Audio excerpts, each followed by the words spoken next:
Okay. Um, Full transparency. I am definitely experimenting with all of this. And I feel like I'm in the very beginning stages of this journey so far as content creation is concerned. This is the newest element to my storytelling development that I am now incorporating into my list of skills. First it was acting, and then it was writing, and now we are working with cameras, working with editing software, and just focusing on how we can make the best content with the limited amount of resources that I have at my disposal. So that's where we are right now. Hence why my obsession with achieving 5%, that's where it comes from. I want to be 5% body fat because that's something that I can control. It's within my ability and I don't need to spend money in order to do it. So that's how I'm thinking right now. It's like, how can we create the best quality of content with the limited resources that we have at my disposal? So the more shredded I am, to me, in my opinion, that's good content. It looks good to be shredded on camera, hence why I have this specific pursuit.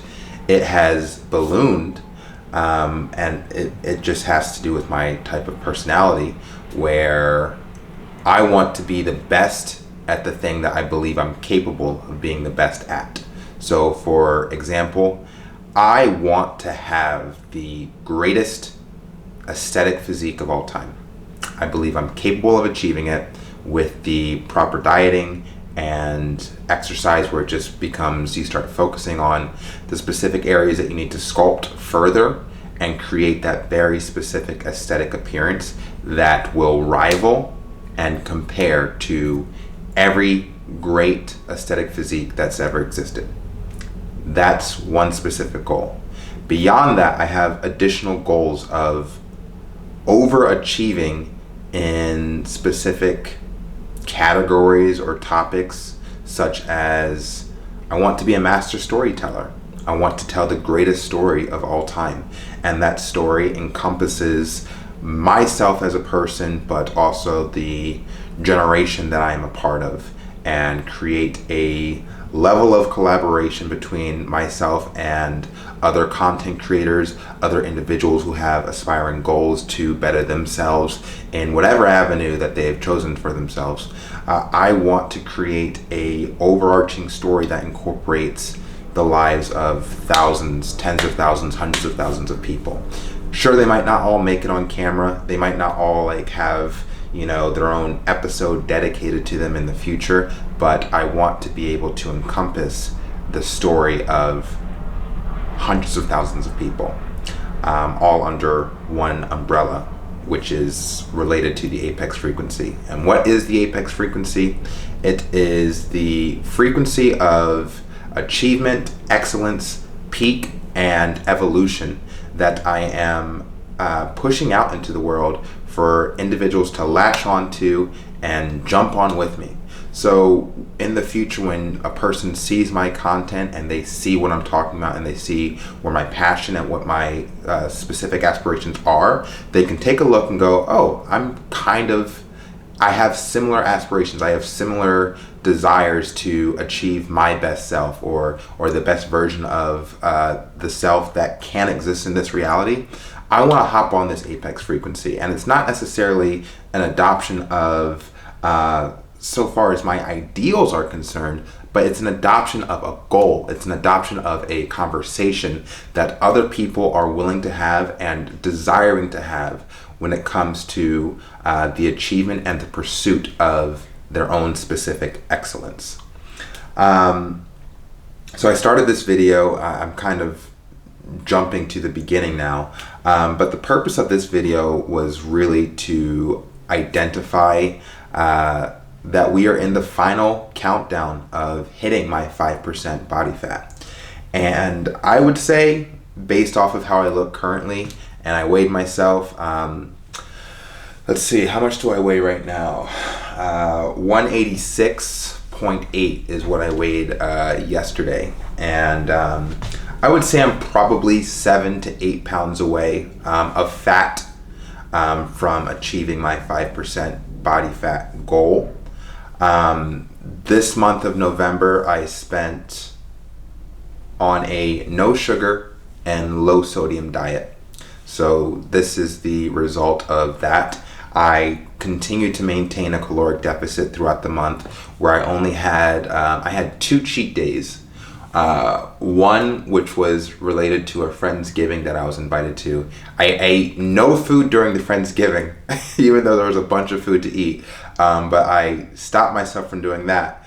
But then by the time I left, I was like starving. And like that's the thing that I actually have become more aware of this year, is that if I'm around a bunch of food and I'm stopping myself from eating it, where I'm acknowledging the fact that I do want to eat this food, but I'm not doing it, then at some point, whether it be 24 or 48 hours later, I'm going to have to kind of compensate for disciplining and using my willpower to prevent myself from eating the food that I wanted to eat. So then at some point in the future, the not so distant future, I will be breaking down that will, and I will have to just have a shitload of food.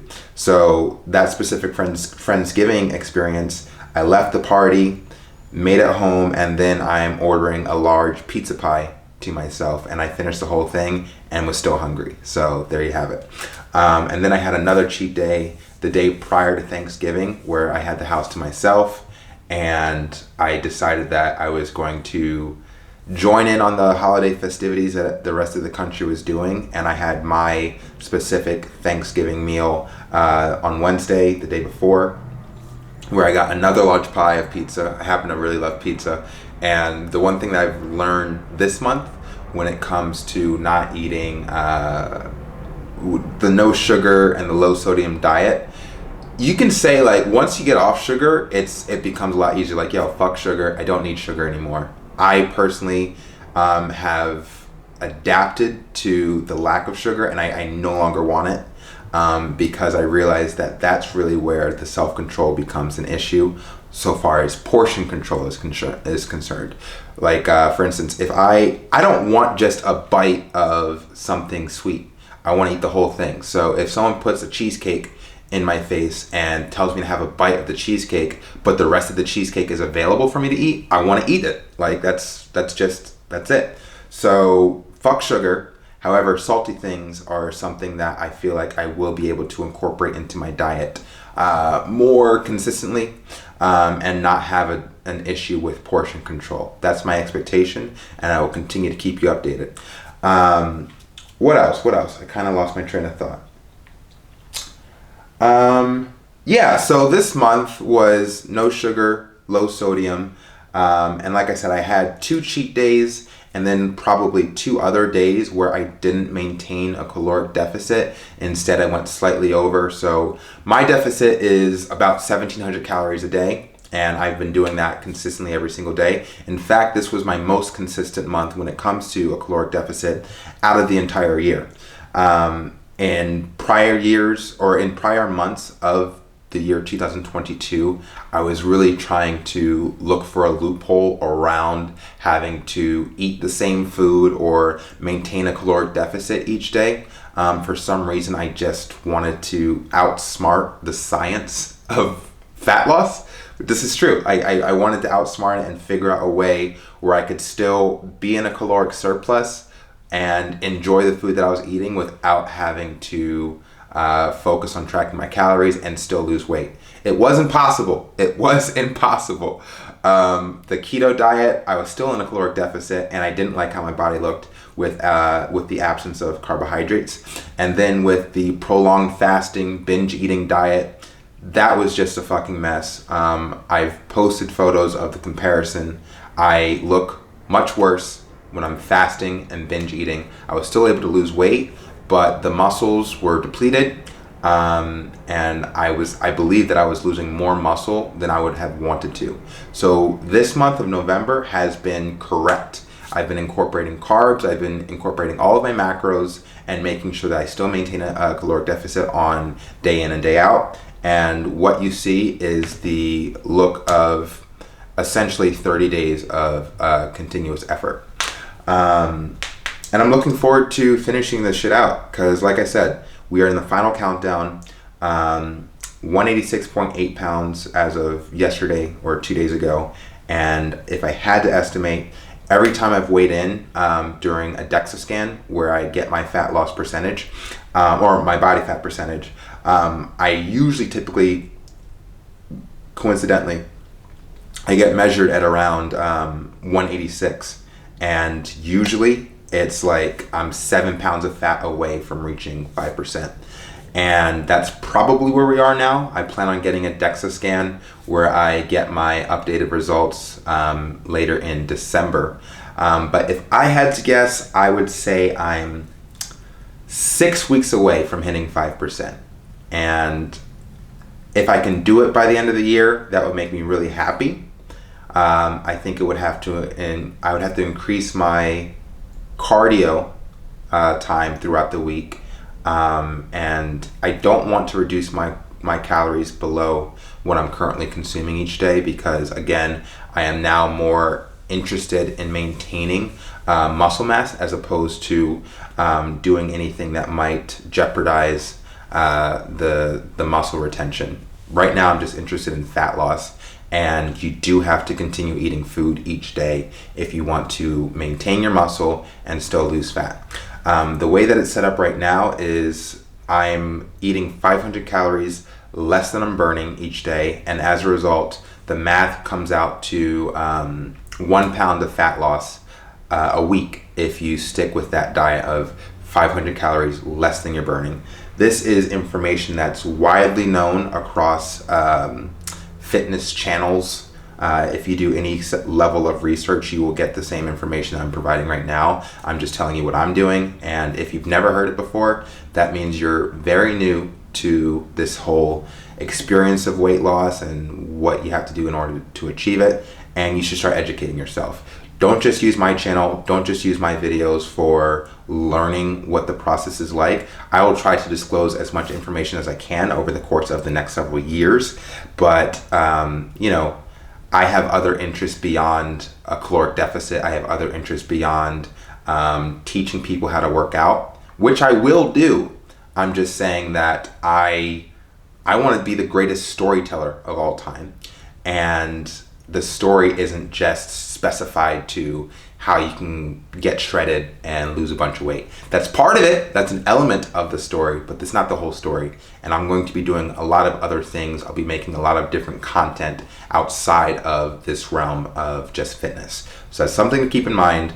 If this is a passion of yours or if it's a budding passion, educate yourself with other people and learn the ropes. Learn the ropes. All the information is out there. I'm just one vessel. I'm just one conduit. And if anything, my aim is to be one that has a cohesive story that you can track over the course of the next several years. Like, that's really what I'm going for. Finally, I wanted to give kind of an outline as to what my intentions are after I reach 5%, whether that happens in December, which would be amazing, or January. Once I hit 5%, I will not have the greatest physique of all time. Greatest aesthetic physique, I do want to make that clear. Once I hit 5%, I will not have the greatest aesthetic physique of all time. However, I will have a pretty good picture as to what needs to be worked on moving forward. So for instance, in my opinion, right now as it stands, I have an idea as to where my strengths and weaknesses are. I think that this area could be a bit more defined. And again, a lot of this stuff is going to get worked out as I continue to lose body fat. But in my opinion, I think that my shoulders need additional sculpting and I need more definition in my bicep area. In fact, I would start focusing on fine-tuning the smaller muscles like the iliopsoas right here. And that would be like my next focus after reaching 5%. So I'd want to take stock and see what it looks like when I hit 5%, see how the brachialis comes out, see how the deltoids are striated to a certain extent. And then from there, it's like, okay, now we need to start focusing on building slightly bigger mass. because as it stands right now, I'm pretty happy with the level of size that my body is currently, and I'm not really looking to add much more muscle beyond what it currently looks like, besides adding muscles to my legs, adding muscle mass to my legs.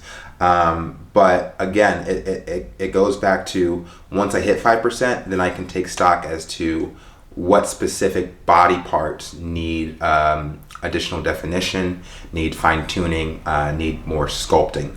So that will be my focus in 2023, apart from going on a caloric surplus for the purpose of building muscle mass in my legs, which will probably take 2 to 3 years to catch up to. So, in short, my aim is to have, the best way to put it is, my aim is to have the perfect body within the next 3 years. And if I had been training my legs for like the past 5 years, then I might be 6 months away, maybe a year away from having the perfect aesthetic physique. However, because I didn't train my legs for all of my fucking life up until this year, I am now I'll say I'm 3 years away from having the greatest aesthetic physique of all time. I'm 3 years away from having that physique. So that's what I'm declaring, and that's what's going to happen. It's going to be debatable, but I don't give a shit. People are still debating whether or not Michael Jordan is the GOAT, and we all know that he's the fucking GOAT. So I'm making the same claim. I'm going to have the greatest aesthetic physique of all time, and feel free to debate it in the future, but I'm giving myself 3 years to complete that. In 2023, like I said, I'm going to be doing a caloric surplus for the purpose of building muscle mass in my legs. And I'm also thinking of incorporating more calisthenic workouts into my exercise, just because, like I said, I'm not really looking to gain additional mass in the upper area region of my body, since I'm actually pretty happy with how it looks, especially once I hit a lower body fat percentage.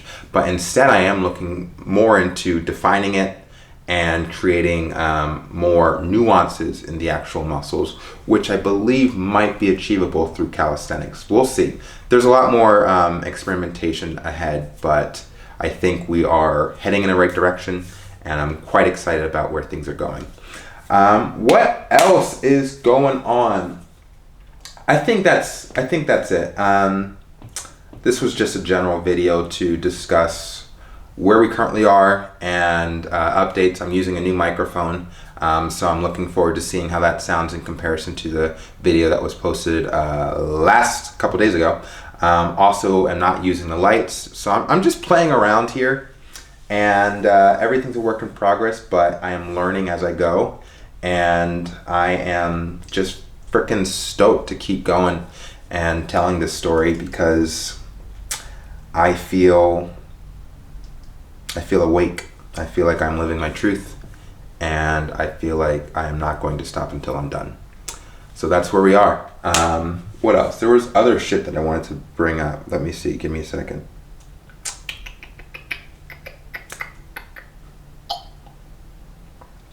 Other shit that I wanted to bring up was switching over to calisthenics, provide current workout splits. Oh, okay. As I start doing more experimentation in the following year of 2023, I have the intention of providing all of my current workout splits, just so I can get that recorded and have individuals be able to, future clients, they'll be able to refer back to these workout splits that I used and adhered to during the pursuit of losing body fat and actually getting very lean. I am not certain that I will be still doing these exercises next year, because I will have a different goal that's separate from being in a caloric deficit, losing body fat, things of that nature. So I will be providing the workouts that I'm currently doing on this path of getting shredded, and I will be making that available to for reference, because like I said, I might be doing calisthenics next year. We will see. Another thing that I want to make clear is a lot of my current exercise routine is derived from the teachings of Mike Mentzer, who preaches a less is more strategy when it comes to working out. You get to the gym and you're only spending 45 minutes there at the gym, and you're doing, let's say, if it's chest and tries, he's advising that you only do 5 sets per muscle group. So that means 5 sets for your chest, 5 sets for your triceps, and then call it a fucking day. Move on with your life. And what he preaches is that the exercise is in restraint, because sometimes you might finish a workout and still feel the desire, based off of the way that we've been programmed when it comes to working out, to keep going and to go for a type of level of volume that feels like you really did shit at the gym. However, what he has been preaching, what I've been exposed to so far as Mike Mentzer is concerned, is that you want to cap yourself at a certain volume of working out, and then give your body the opportunity to rest and recover over the course of, let's say, the next 72 hours before you go back to the gym. So that's what's going on. And I'm looking forward to keeping people educated. I will be able to incorporate my own strategy, obviously, and I have, and I'll be getting further into it over time. So thanks for checking in. Like and subscribe. We'll catch you all soon when I'm at 5%. Boom. Waha! Like I said, I'm probably 8% right now, which is cool, but we gonna get somewhere else.